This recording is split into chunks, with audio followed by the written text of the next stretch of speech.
अष्टसिद्धि नवनिधि के दाता असवर दीन जानकी माता राम रसायन तुम्हारे पास सदा रहो रघुपति के दासा। श्री हनुमान ज्योतिष केंद्र सीतामढ़ी में आप सभी का स्वागत है।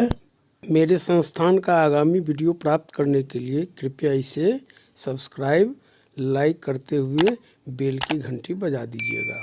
मित्रों, आज का मेरा विषय है पति पत्नी में रोज बवाल, दोनों का जीना हुआ मुहाल। आजकल प्रायः पति पत्नी में पटरी बैठती ही नहीं। कल एक जातक जातिका अपनी कुंडली परीक्षण के लिए आए थे। कुंडली पर मैंने एक नज़र दृष्टिपात करनी ही थी। वे मुझे अलग ले जाकर उनके पति ने बताया कि गुरुजी, मेरी पत्नी मुझ पर बार बार थप्पड़ चला देती है, उसके सामने इसका जिक्र नहीं कीजिएगा। मैंने जब पति की कुंडली देखी, कई राजयोग उसमें थे। पत्नी की कुंडली देखी तब तो मैं हतप्रभ सा हो गया और लगा कि वस्तुतः बिना कुंडली मिलान किए हुए लड़का या लड़की जो भी हो शादी नहीं करनी चाहिए, क्योंकि ये बार बार नहीं होती। बस उसी कुंडली से प्रेरित होकर मैंने 3-4 तथ्यों को आपके समक्ष लाने का प्रयास किया है, ताकि अधिक से अधिक जानकारी आपको प्राप्त हो सके। संस्थान का उद्देश्य भी यही है। देखिए, पति पत्नी के बीच तो ऐसे भयंकर विवाद हो जाते हैं कि समाज को कहना पड़ता है, अरे दोनों का वर्ग नहीं मिल रहा है, बस नहीं मिल रहा है, वर्ण नहीं मिल रहा है, इसलिए दोनों में रोज लड़ाई होती है। सचमुच ये विषय है। आज इन्हीं विषयों पर मैं आपके साथ चर्चा करूंगा। कुछ चार्ट आपको दिखा रहा हूं, जिसे देखकर शादीशुदा भी जान सकते हैं कि हमारे शादी के बाद पति पत्नी में पटरी क्यों नहीं है, या जो करना चाहते हैं उन्हें तो निश्चित रूप से इस चार्ट में दिए गए अक्षरों को देखकर अपनी राशि को जान लें। और राशि जानने के बाद यदि मेष है, वृष है, मिथुन है, तुला है, इस तरह से 12 राशियाँ आएंगी, तो लड़का लड़की दोनों इस चार्ट में देखें कि यदि मेष से मीन तक हमारी जो राशि है उसमें इन 6 राशियों में ही शादी करनी जरूरी है, ताकि जीवन में मधुरता, दाम्पत्य जीवन सुघड़ हो सके। देखिए, जिन लड़का लड़की की राशि मेष है उन्हें मेष, मिथुन, कर्क, तुला, मकर, कुंभ। जिनका वृष है उन्हें वृष, कर्क, सिंह, वृश्चिक, कुंभ, मीन। मिथुन है तो मेष, मिथुन, सिंह, कन्या, धनु, मीन। कर्क है तो मेष, वृष, कर्क, कन्या, तुला, मकर। सिंह है तो वृष, मिथुन, सिंह, तुला, वृश्चिक, कुंभ। कन्या है तो मिथुन, कर्क, कन्या, वृश्चिक, धनु, मीन। तुला है तो मेष, कर्क, सिंह, तुला, धनु, मकर। वृश्चिक है तो वृष, सिंह, कन्या, वृश्चिक, मकर, कुंभ। धनु है तो मिथुन, कन्या, तुला, धनु, कुंभ, मीन। मकर है तो मेष, कर्क, तुला, वृश्चिक, मकर, मीन। कुंभ है तो मेष, वृष, सिंह, वृश्च, धनु, कुंभ। और मीन है तो वृष, मिथुन, कन्या, धनु, मकर, मीन। इसी में शादी करनी चाहिए। तो लड़का लड़की इस चार्ट में अपनी राशि को देखकर आगे जो 6 राशियां लिखी हुई हैं, इसी राशि वाले पार्टनर से शादी करना चाहिए। दूसरा, स्वर व्यंजन माला की तरह 8 वर्गों में स्वर व्यंजन माला को विभक्त किया गया है। जैसे अवर्ग आ आ ई उ ओ, कवर्ग क ख ग घ अंग, चवर्ग च छ ज झ य, टवर्ग त थ द ध न।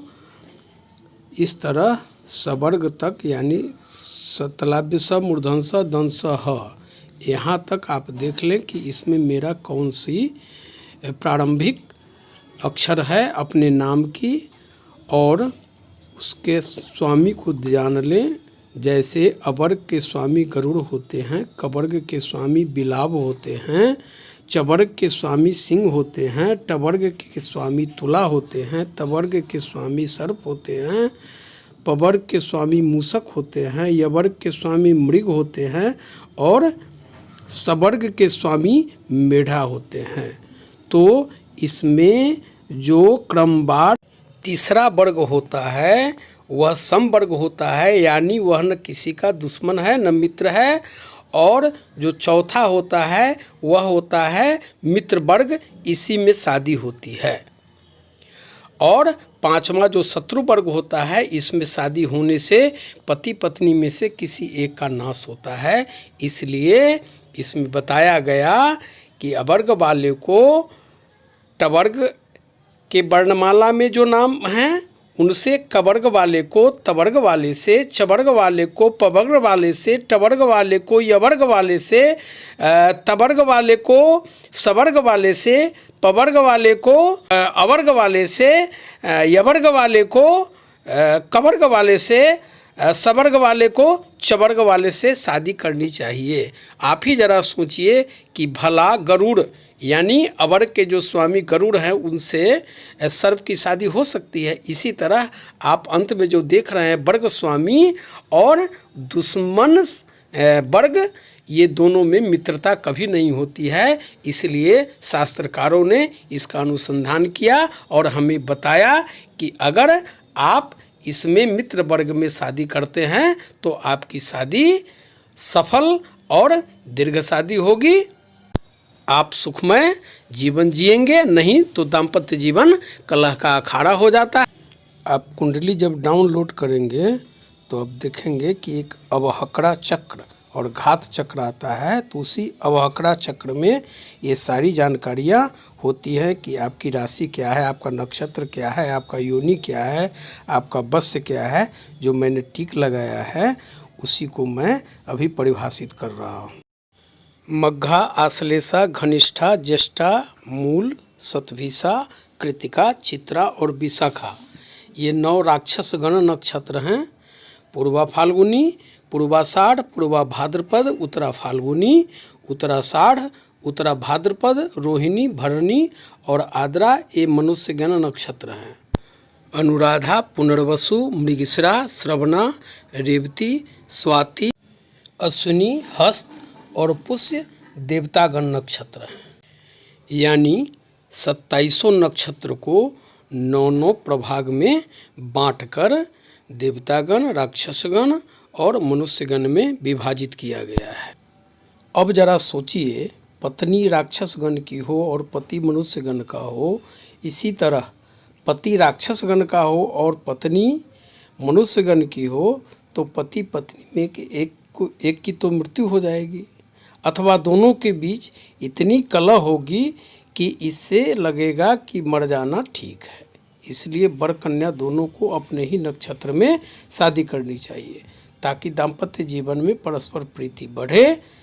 यदि दोनों में एक का गण राक्षस होगा और दूसरे का गण देवता होगा तो यहाँ भी जरा सोचिए कि पति पत्नी में कभी पटरी बैठेगी ही नहीं, पटेगी ही नहीं। हाँ, यदि एक का गण मनुष्य हो और दूसरे का देवता हो तो पति पत्नी के बीच प्रीति मध्यम रहेगी। अतएव शादी से पूर्व इसे देखना बहुत ही जरूरी है। अतः आप यह भी देख लें कि मेरा कौन सा नक्षत्र है और वह किस गण में है और किस गण में शादी ठीक होगी, तभी शादी करें। अन्यथा पूरा दाम्पत्य जीवन कलह और खिचखिच के कारण तबाह और बर्बाद हो जाता है। अब आपको यह भी जानना जरूरी है कि मीन, वृश्चिक और कर्क ब्राह्मण वर्ण की राशि है। मेष, सिंह और धनु क्षत्रिय वर्ण राशि है। कन्या, वृष और मकर वैश्य वर्ण राशि है और तुला, मिथुन और कुंभ शूद्र राशि है। इसमें तथ्य है कि ब्राह्मण वर्ण वाली लड़की को ब्राह्मण और क्षत्रिय वर्ण के लड़के से शादी करनी चाहिए। क्षत्रिय, वैश्य और शूद्र वर्ण वाले लड़के को ब्राह्मण वर्ण वाली लड़की से शादी नहीं करनी चाहिए। क्षत्रिय वर्ण वाली लड़की को ब्राह्मण और क्षत्रिय वर्ण वाला लड़का शुभ है। वैश्य और शूद्र वर्ण अशुभ है। शूद्र वर्ण कन्या के लिए चारों वर्ण का लड़का शुभ है, परंतु शूद्र वर्ण वाले वर को वैश्य, क्षत्रिय और ब्राह्मण वर्ण की लड़की से शादी नहीं करनी चाहिए, यानी इसके व्यतिक्रमण से बचना चाहिए, अन्यथा इसके गंभीर परिणाम होते हैं। पति पत्नी में से किसी एक की मृत्यु भी हो सकती है। और अंत में नारी वेद विचार, यानी कि लड़की की नाड़ी आदि हो तो वर का नाड़ी मध्य या अंत्य होना चाहिए। यदि लड़की की नाड़ी मध्य हो तो वर का नाड़ी आदि और अंत्य होना चाहिए। यदि लड़की की नाड़ी अंत्य हो तो वर की नाड़ी आदि और मध्य होना चाहिए। इसी तरह यदि वर की नाड़ी आदि हो तो लड़की की नाड़ी मध्य या अंत्य होना चाहिए। यदि वर की नाड़ी मध्य हो तो लड़की की नाड़ी आदि और अंत होना चाहिए। यदि वर की नाड़ी अंत हो तो लड़की की नाड़ी आदि और मध्य होना चाहिए।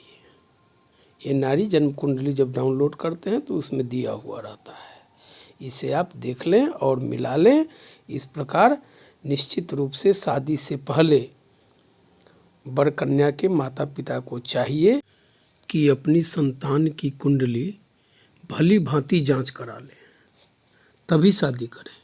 अन्यथा कुछ एक तथ्य ऐसे हैं जिनमें व्यतिक्रम करने से वर कन्या दोनों की जिंदगी कलह, रोज रोज की खिंच से नरक बन जाती है और दोनों में से किसी एक का नाश हो जाता है। तो यह कुछ तथ्य थे दाम्पत्य जीवन में झगड़ा, कलह, क्लेश और बवाल के। यह प्रथम भाग है। इसके दूसरे भाग में पति पत्नी के बीच के जबरदस्त कलह और भयानक झगड़ों के कारणों की चर्चा करते हुए समाधान का उपाय बताऊंगा। नमस्कार।